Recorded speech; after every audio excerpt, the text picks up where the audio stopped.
I speak to you today with feelings of profound sorrow. The words were painfully simple, but to change the monarchy in a single instant.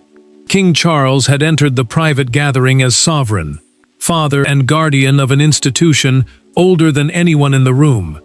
Then he delivered the sentence nobody expected to hear: "The crown must pass now." William did not answer immediately. Camilla froze, and an entire royal era appeared to reach its breaking point. Before we go deeper into what this really means, make sure to subscribe so you don't miss a single update. Charles knew there was no safe way to solve it. He told those gathered at Windsor that he intended to step aside from active sovereign responsibility, transferring the central burden of the crown to William immediately. The crown, in plain terms, and duties carried by the reigning monarch, not simply the physical object worn at ceremonies.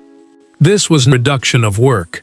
It was a deliberate surrender of responsibility, and everyone in the room understood the difference. William watched his father finish speaking and placed the pen beside the prepared papers. The prince had spent his preparing for succession, the process by which the throne passes from one monarch to the next, but preparation included this feeling. Charles did not look relieved.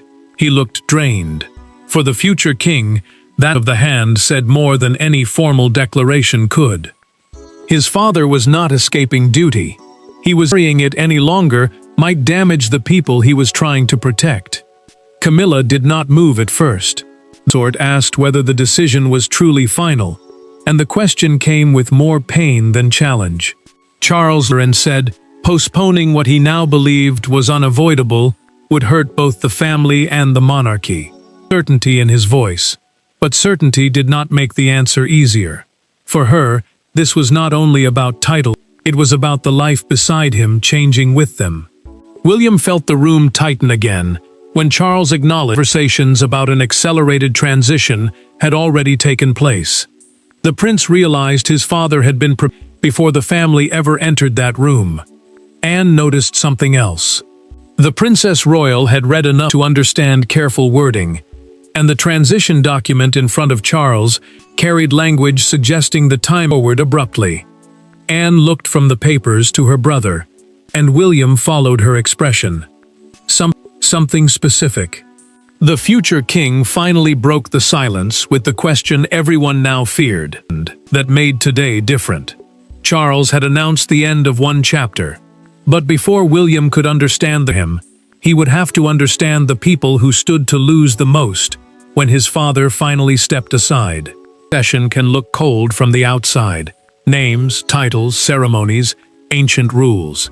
Inside was something else entirely. For Charles, stepping aside meant surrendering the duty he had waited most of his life.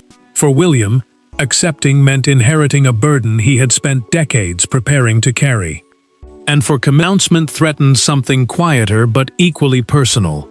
The life beside the king that she believed stuffed. Charles felt the contradiction immediately.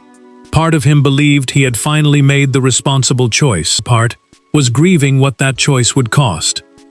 Succession, the process by which the throne passed sovereign to the next, had always been treated as inevitable. But inevitability did not make it painless. This was not simply about transferring duties. It was about watching his son step into a pressure